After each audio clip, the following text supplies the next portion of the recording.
할렐루야, 주님을 찬양합니다. 예배의 자리에 나오신 우리 성도님들 환영하고요. 또 유튜브에서 그 자리에서 또 제주에서 서울에서 춘천에서 또 평택 또 안산에서 예배드리는 우리 지체들도 주님의 이름으로 환영합니다. 예, 잠깐 교회 소식을 말씀드린다면은 우리가 가을마다 10월 중순이 되면은 이 소금강으로 가을 트레킹을 떠나죠. 그래서 올해는 10월 23일 주일 예배를 그날은 9시에 드리기로 하겠습니다. 주일날 9시에 드리고 우리 유튜버 성도님들도 그날은 같이 행동하겠으면 좋을 것 같습니다. 그래서 여기서 9시 예배 드리고 10시쯤에는 우리가 소금강으로 출발해서 구령폭포까지 늘 다니는 구령폭포까지 가서 트레킹을 해서 하나님이 만드신 아름다운 자연을 우리가 서로 교제 속에 이루어지고요. 또 식사 후에 진고개 쪽으로 넘어가서 진부에 가서 우리 그 월정사 그쪽에 그 산책 그 단지가 있잖아요. 똑같이 거기 가서 식사 교제하고 그런 시간을 갖도록 하겠습니다. 위에서 기도해 주십시오.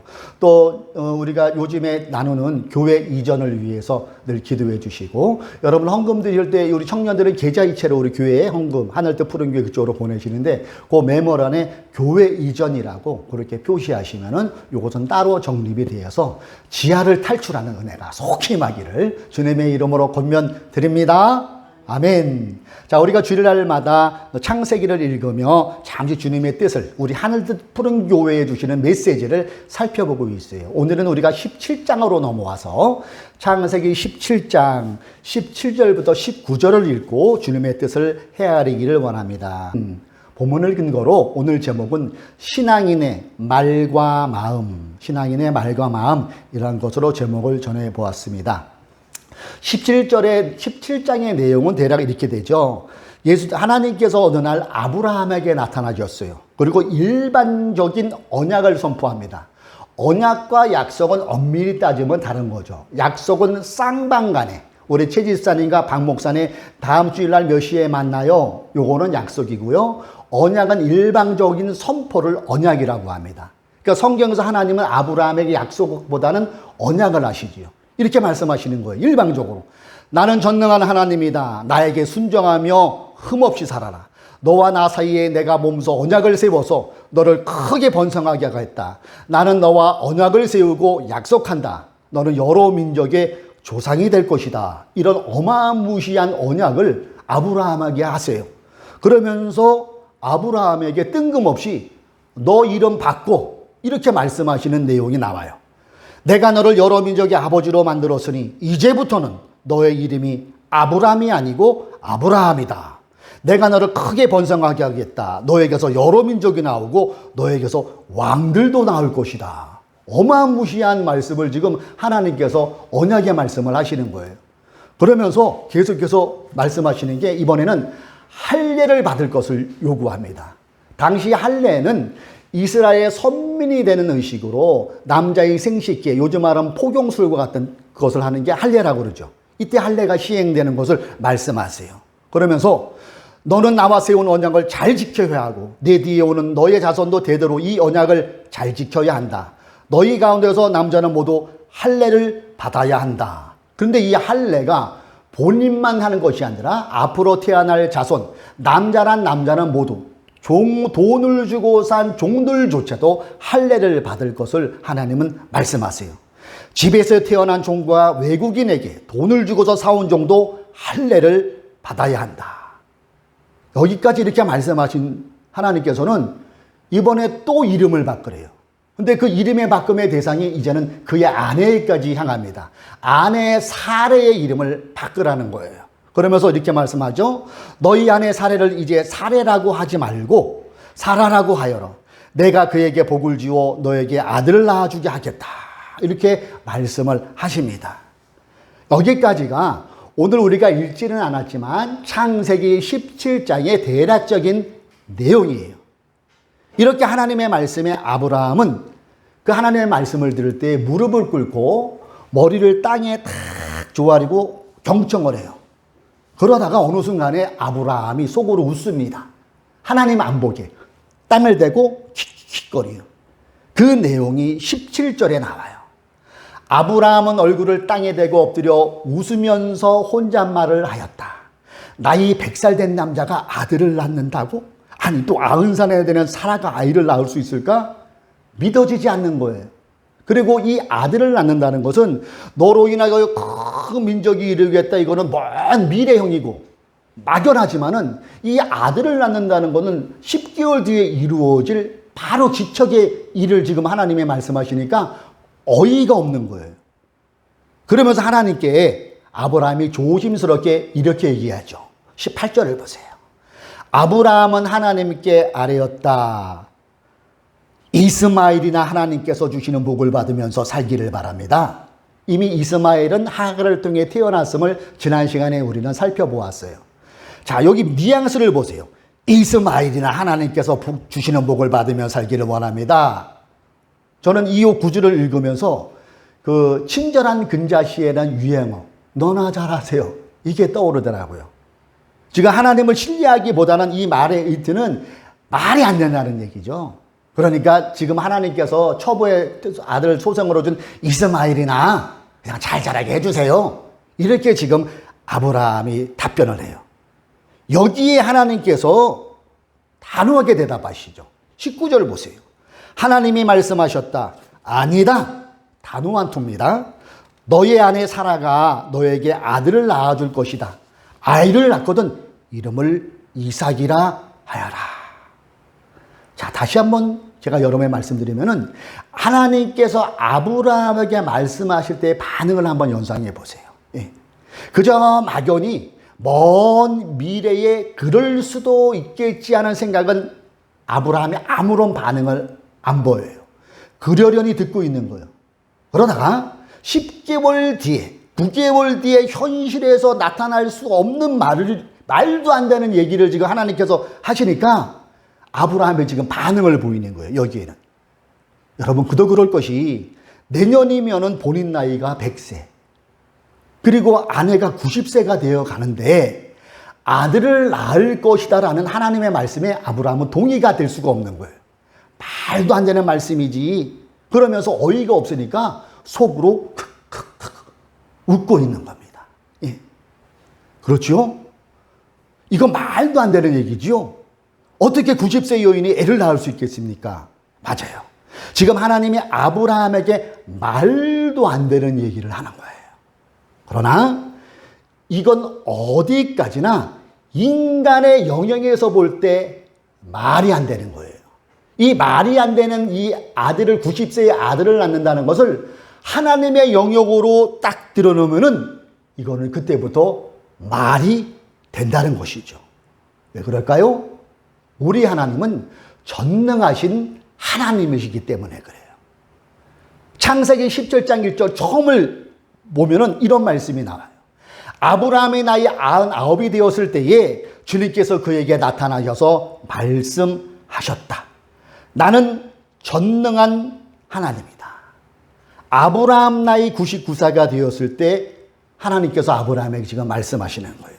나는 전능한 하나님이다. 히브리어로 엘샤다이라고 하더라고요. 자, 여기서 전능한 하나님은 하나님께서 자기의 내가 이런 하나님이라는 걸 처음으로 드러내는 장면이 바로 여기에서 나오는 거예요. 최초의 장면입니다. 그리고 이 명칭 전능한 하나님은 하나님께서 자연 법칙을 초월해서 초자연적으로 자신의 언약을 성취시키시는 무한한 능력을 소유하고 계심을 드러내는 것이 전능한 하나님의 담긴 의미이지요. 아브라함에게 나타나셔서 전능한 하나님이라는 것을 알신 하나님은 이후에도 고통과 절망 가운데 있는 성경의 인물을 전능한 하나님으로 많이 찾아가심을 우리는 성경을 읽다 보면 발견하게 돼요. 그 대표적인 것이 베델에서 야곱을 만나 주실 때 전능한 하나님으로 나타나셨고요. 미디안 광야에서 갈팡질팡하는 그 고민 속에 잠겨있는 모세에게 전능한 하나님으로 나타나셨고요. 고통이란 고통, 질병이란 질병은 착 걸머진 욥에게도 전능한 하나님으로 나타나셔서 그를 위로하시는 장면을 우리는 성경을 통해 발견해낼 수 있어요. 대표적으로 야곱에게 나타난 그 장면이 창세기 35장 11절에 나오더라고요. 자, 이것은 야곱에게 나타난 거예요. 보세요. 하나님이 그에게 말씀하셨다. 나는 전능한 하나님이다. 너는 생육하고 번성할 것이다. 한 민족과 많은 갈래의 민족이 너에게서 나오고 너의 자손에게서 왕들이 나올 것이다. 당시 야곱에게 나타나는 이 상황은 야곱이 진퇴양난에 놓여 있을 때예요. 잘못하면 공격을 받아도 자기 가문이, 자기 부족이 완전히 멸망을 당할 것 같은 그런 위기감에 있을 때에 미래가 어떻게 펼쳐질지 모르는 자기 신상에 있을 때 하나님은 나타나셔서 전능한 하나님이라고 말씀하시는 거예요.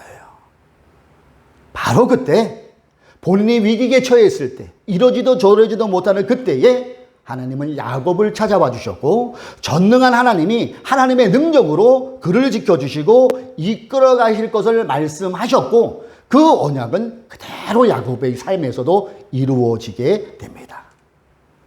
여러분 그렇습니다. 전능한 하나님은 그때뿐만에 성경에 나오는 것, 기록에 있는 것뿐만의 전능한 하나님이 아니라 이 전능의 하나님은 지금 바로 이 자리에도 유효하다는 거예요. 진행형입니다. 지금도 현재에도 인간에게는 절망이지만은 하나님 영역 안에서는 얼마든지 희망이 되고 인간에 있어서는 불가능이지만은 하나님 영역에서는 얼마든지 가능한 것이 전능한 하나님이시라는 것을 우리는 믿어야 될 것입니다. 창세기 17장 본문 5절에 보면은 아브라함이 아브라함이라고 개명되는 장면이 나와요. 창세기 17장 5절이에요. 자, 창세기 17장 5절을 같이 한번 어떻게 개명하나를 생각하면서 읽어봅니다. 시작. 내가 너를 이제부터는 너의 이름이 아브라함이 아니라 아브라함이다. 뜻을 찾아봤더니요. 아브라함이라는 뜻이 많은 사람의 아버지, 또 옛날 성경에는 열국의 아버지, 그러니까 단수가 아니라 복수, 엄청난 무리의 아버지가 된다는 뜻이라고요.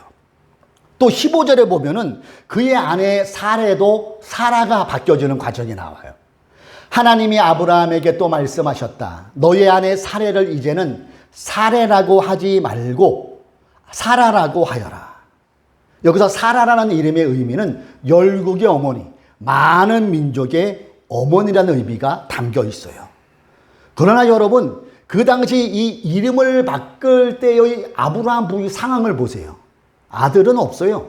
본인 태에서 난 아들이 없어요. 그리고 본인은 이미 90세의 고령이에요. 여자로서의 생식 기능이 다 끊어진 거예요. 불가능입니다. 근데 하나님께서 이 이름을 사레에서 사라로 개명해 놓으신 거예요.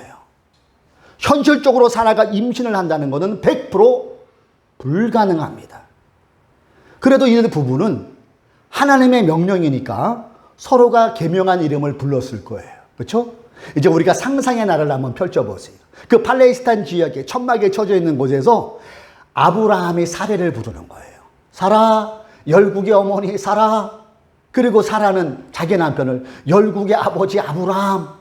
아마 본인도 이렇게 불렀지만 굉장히 개면쩍고 주변에 있는 종들에게 사실 좀 부끄럽고 좀 수치스럽고 개면쩍었을 거예요. 이 얘기를 열국의 어머니 사라, 열국의 아버지 아브라함, 이것을 종들은 봤겠죠. 종들은 또 표현이 어떻겠을까요? 자기들끼리 귓속말하면서 웃었을 것 같아요. 야, 우리 주인님 부부 정말 닭살 부부다, 닭살 부부.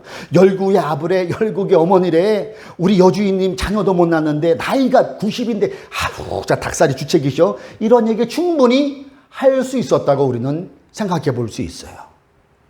자, 그런데 여러분, 그렇다면 하나님은 왜 본문에 아브라함을 아브라함이라 바꾸시고 사레를 사라로 바꾸라고 명령하신 걸까요? 이유가 있지 않겠어요? 저는 이 말씀을 쭉 묵상하면서 생각난 게 속담이었어요. 우리 집사님 속담 아실 거예요. 말이 뭐가 된다고 그래요? 씨가 된다고 그러잖아요. 그리고 말대로 된다라는 말 여러분 많이 들어보셨을 거예요. 그것은 우리 입에서 나가는 말이 우리 선조들도 정말로 중요하다는 걸 강조하기 위해서 말이 씨가 된다, 말대로 된다, 이런 용어를 강조하셨다는 것 아니겠어요? 이처럼 아브라함 부부가 처음엔 서로를 부를 때 어색했지만은 열국의 아버지, 열국의 어머니하고 부르다 보니까 어떻게 해요? 점점점 말이 시처럼 돼버린 거예요. 말대로 돼버린 거예요. 아브라함 부부의 이런 말에서 우리는 생각해 볼 것은, 그래, 언어는 참 중요한 거구나, 말은 좀 중요한 거구나를 생각해 볼 수 있지 않겠어요? 이 말에는 두 종류가 있다고 하죠. 우리가 지금 말하는 이 말, 그리고 영적으로 하나님의 말이 있어요. 이것을 우리는 말씀이라고 볼 수 있어요. 여러분, 인간이 동물과 다른 것이 몇 가지 중에 첫 번째가 뭐래요? 말이잖아요. 동물은 말을 못하잖아요. 우리처럼 웃지도 못하잖아요. 예. 그런데 그 말 속에는 창조적인 능력이 있다는 거 여러분 아십니까? 우리 하나님은 우주와 만물을 만드실 때 빛이 있으라 말씀으로 세상을 창조하셨어요. 그리고 그분의 하나님의 형상으로 모양대로 지음받은 사람이 저와 여러분이에요. 그래서 우리 내면에는 창조성이, 하나님의 창조성이 내재되어 있다는 것이고, 그 창조성은 어디에서부터 시작됩니까? 바로 말에서부터 나오는 거예요. 이렇게 인간의 말이 창조적인 영역에 속한 것이기 때문에 우리가 말을 파괴적으로 한다면, 우리가 언제나 말을 부정적으로 한다면, 우리가 언제나 말을 안 될 것이라고 말하면은 말이 시가 될 수 있겠구나를 우리는 생각해 볼 수 있지요. 반대로 우리 입에서 나가는 것이 부정보다는 긍정의 말, 그리고 파괴적인 말보다는 창조적인 말이 되면은 그대로 될 수 있다는 것도 우리는 아브라함의 이 이름 바꿈에서 생각해 볼 수 있다는 것입니다. 이처럼 우리가 내뱉는 언어는 우리 신앙이 내는 하나님의 능력을 힘입을 수 있는 것이 바로 말에서 나온다는 것을 아브라함과 사라의 이름을 바꾼 것에서 우리는 메시지로 받을 수 있다는 것입니다. 자, 요 사진을 한번 여러분 보세요. 왼쪽에 가운데 있는 분이 박정희 대통령이고요. 오른쪽에 있는 분이 우리 김태환 청재는 누군지 알래나요, 혹시? 우리 집사님? 현대 정주영. 역시 연배가 저보다 약간 있어서 아시네요. 예, 현대그룹의 신하고 경부고속도로를 건설할 당시 아마 이 사진인 것 같아요. 경부고속도로 시찰하고. 지금 박정희 대통령에 대한 역사의 평가는 서로가 호불호가 갈리지요. 제가 이 말씀을 드리는 것이 아니라 당시에 이 말에 대한 이해를 소개하려고 이 정주영 회장과 박정희 대통령을 소환함을 양해 바랍니다. 당시 75년도는 5.1달러가 중독에 넘쳐났어요. 75년도는 우리나라가 정말 힘들 때지요. 예. 그래서 대통령이 고안해낸 게 중동으로 일하는 사람을 보내면 되겠다. 그런데 어느 기업이든 안 가려고 그러는 거예요. 왜냐하면 너무 더워. 물도 없어요. 그리고 거기에 뭐 여러 가지가 너무 열악해요. 그래서 다른 모든 회사에 이렇게 얘기하면 안 간다고 그러는 거예요. 적당한 핑계대고. 그 제안이 정주영 회장에게도 왔다는 거예요. 이 정 회장은 직접 현지를 갑니다. 그리고 며칠에 걸쳐서 면밀하게 그 중동 지역을, 사우디아라비아 뭐 그런 데를 다 살펴봐요. 그리고 박정희 대통령을 독대합니다. 그때 박정희 대통령에게 정주영 회장이 이렇게 말했다고 하죠. 그러니까 중동은 이 세상에서 건설 공사하기에 제일 좋은 지역입니다. 제가 지금 성대모사 하고 있는 겁니다. 우리 청년들은 이 얘기하면 심각해져요. 네, 그렇게 얘기한 거예요.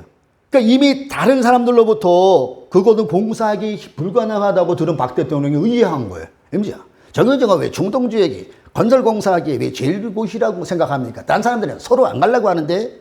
그러자 정주영 회장이 이렇게 대답했대요.